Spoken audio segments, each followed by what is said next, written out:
বন্ধুরা, আজ আমি সুলতান মাহমুদের ভারত অভিযানের প্রকৃতি বা উদ্দেশ্য ও ফলাফল নিয়ে আলোচনা করব।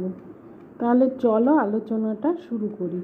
সুলতান মাহমুদের ভারত অভিযানের দ্বারা ভারতে তার স্থায়ী অধিকার স্থাপিত হয়নি।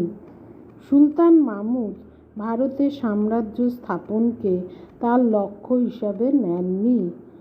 ভারতীয় রাজাদের স্থায়ী বশ্যতা লাভ এবং তাদের কাছ থেকে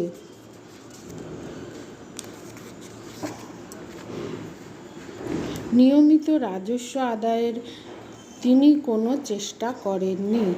বিজিত অঞ্চলে তিনি তার নিজের প্রশাসন ব্যবস্থা গড়ার কোনো চেষ্টা করেননি। সুতরাং তার অভিযানগুলো ছিল সাময়িক ঝড়ের মতো, তার কোনো স্থায়ী ফল ছিল না।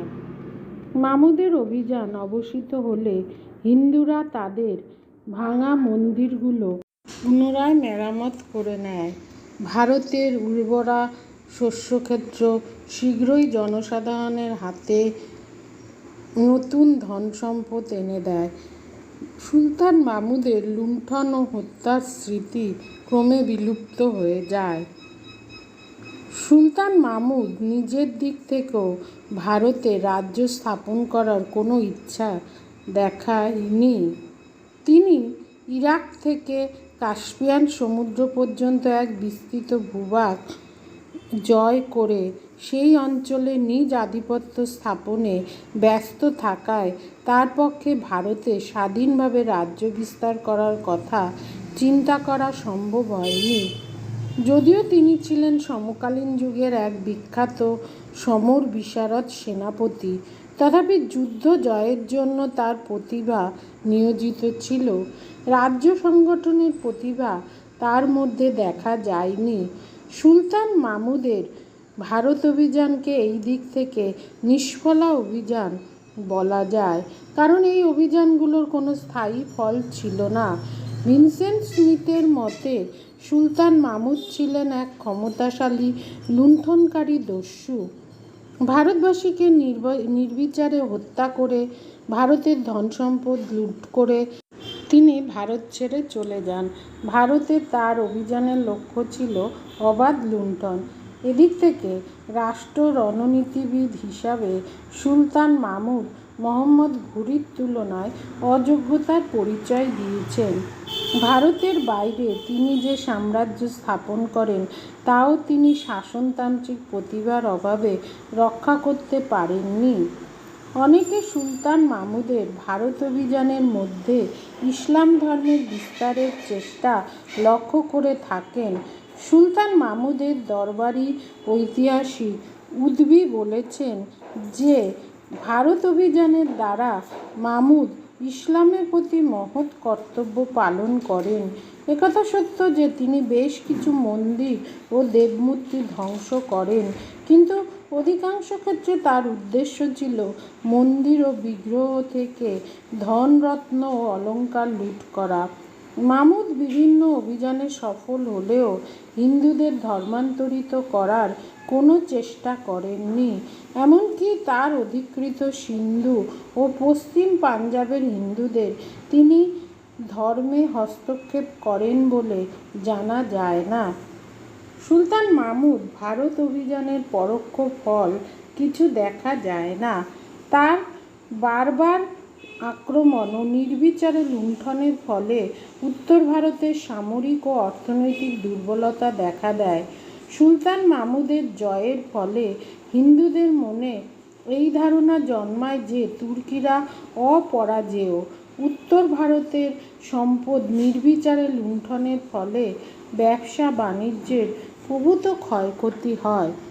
সবশেষে হিন্দু শাহী রাজ্যের পতন, পাঞ্জাব ও মুলতান মাহমুদের রাজ্যভুক্ত হলে আফগানিস্তান থেকে ভারত আক্রমণের পথ খুলে যায়। এই পথ ধরে মোহাম্মদ ঘুরি ভারতে তার বিজয় অভিযান চালান। সুলতান মাহমুদের সফলতার প্রধান কারণ হল তার অসাধারণ রণকুশলতা ও অশ্বারোহী সেনার শ্রেষ্ঠত্ব। ভারতীয় রাজাদের মধ্যে একতার অভাব তাদের পরাজয়ের কারণ হিসাবে কাজ করে।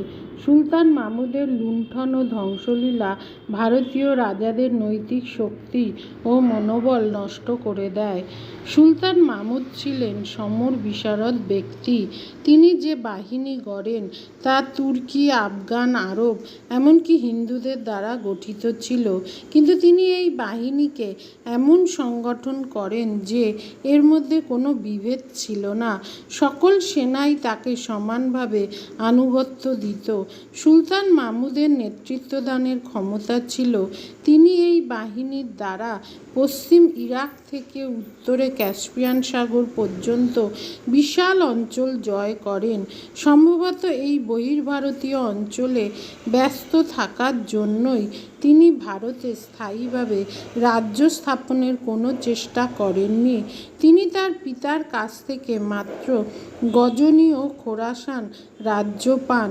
নিজ বাহুবলে তিনি এক বিশাল সাম্রাজ্যের অধীশ্বর হন। অনেকে বলেন যে ভারতে তিনি কয়েকজন দুর্বল রাজপুত রাজাকে জয় করেন মাত্র। এর দ্বারা সুলতান মাহমুদের অসাধারণ সামরিক দক্ষতার প্রমাণিত হয় না।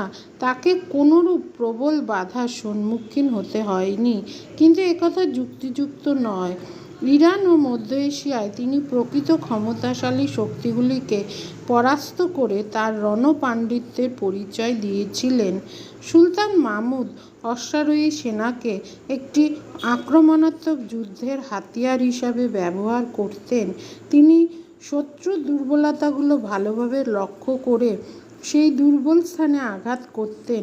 যুদ্ধক্ষেত্রে তিনি ছিলেন নির্মম ও নিষ্ঠুর, কিন্তু যুদ্ধকে তিনি যুদ্ধ হিসাবেই নিতেন। ভারতবাসীর কাছে তিনি ধর্মোন্নত আক্রমণকারী রূপে প্রতিভাত হলেও ব্যক্তি হিসাবে সুলতান মাহমুদ ছিলেন বিবিধ গুণের অধিকারী। তিনি ভারতবর্ষের ইতিহাসে সুলতান মাহমুদের স্থান নিয়ে বিতর্ক আছে। সুলতান মাহমুদ ছিলেন ভারতের বুকে প্রথম তুর্কি বিজেতা। তিনি স্থায়ী সাম্রাজ্য স্থাপনের কোনো উদ্যোগ না দেখালেও পরবর্তীকালে ভারতে তুর্কি সাম্রাজ্য স্থাপনের পথ তিনি তৈরি করেন। তুর্কি জাতির কাছে ভারতের দুর্বলতার খবর তার আক্রমণের ফলে প্রচার হয়ে যায়। শাহী রাজ্যকে ধ্বংস করার ফলে তিনি মোহাম্মদ ঘুরির ভারত আক্রমণের পথ খুলে দেন। তুর্কি সেনাদের তুলনায় ভারতীয় সেনারা রণকৌশলে হীন, একথা সুলতান মাহমুদের বিজয় প্রমাণিত করে। ভারত ইতিহাসে সুলতান মাহমুদকে নির্বিচারে হিন্দু মন্দির ধ্বংস ও দেবতাদের বিগ্রহ ভাঙার জন্য তাকে ধর্মান্ধ আগ্রাসনকারী বলে চিহ্নিত করা হয়। সুলতান মাহমুদের সভাসদ ঐতিহাসিক উদ্ভির মন্তব্য থেকে অনেকে এই ধারণার সমর্থন পান, কিন্তু মাহমুদ ধর্মীয় গোঁড়ামি নিয়ে ভারত আক্রমণ করেন একথা বলা চলে না, কারণ তিনি হিন্দুদের ইসলাম ধর্মে দীক্ষিত করার কোনো চেষ্টা করেননি। দার উল হার্ব বা অ-ইসলামের দেশকে দার উল ইসলাম বা ইসলামের রাজ্যে পরিণত করার তিনি কোনো চেষ্টা করেননি। তিনি হিন্দু মন্দির ও বিগ্রহ ধ্বংস করেছেন একথা সত্য, কিন্তু তা অনেকাংশে ধনরত্নের লোভে তিনি করেন। বহু দশক ধরে হিন্দু মন্দিরগুলো পুণ্যার্থীদের দেয়া ধনরত্ন ও দেব বিগ্রহগুলি বিভিন্ন অলঙ্কারে সজ্জিত ছিল। সুলতান মাহমুদ প্রধানত এই সকল মূল্যবান দ্রব্যের লোভে হিন্দু মন্দিরগুলো ধ্বংস করেন। তাছাড়া ভারতের সম্পদ লুট করা তার ভারত অভিযানের প্রধান লক্ষ্য ছিল। যেহেতু মন্দিরগুলো ছিল ধন সম্পদে পূর্ণ, এজন্য তিনি এইগুলো আক্রমণ করেন। ধন সম্পদের লোভে অপর সম্প্রদায়ের ধর্মস্থান লুট প্রশংসনীয় কার্য নয়। ভারতবর্ষের সুলতান মাহমুদ একজন লুণ্ঠনকারী বলেই আখ্যা পেয়েছেন। ঐতিহাসিক স্মিথের মতে সুলতান মাহমুদ ছিলেন একজন বড় মাপের লুঠেরা বা দস্যু। তিনি ভারতের নগর, গ্রাম, মন্দিরগুলো শুধুমাত্র লুট করেন। ভারতে সুশাসন প্রতিষ্ঠা, কোনো নতুন সংস্কার প্রবর্তন বা ভাবধারা প্রচারের চেষ্টা তিনি করেননি। সুতরাং ভারতে তার অভিযানের পশ্চাতে কোনো মহৎ বা শ্রেষ্ঠ লক্ষ্য ছিল না। এই অভিযানগুলো ছিল নিতান্তই গায়ের জোরে ভারত থেকে সম্পদ লুণ্ঠন মাত্র। এর দ্বারা ভারত ইতিহাসে কোনো স্থায়ী প্রভাব পড়েনি। আজ আসি।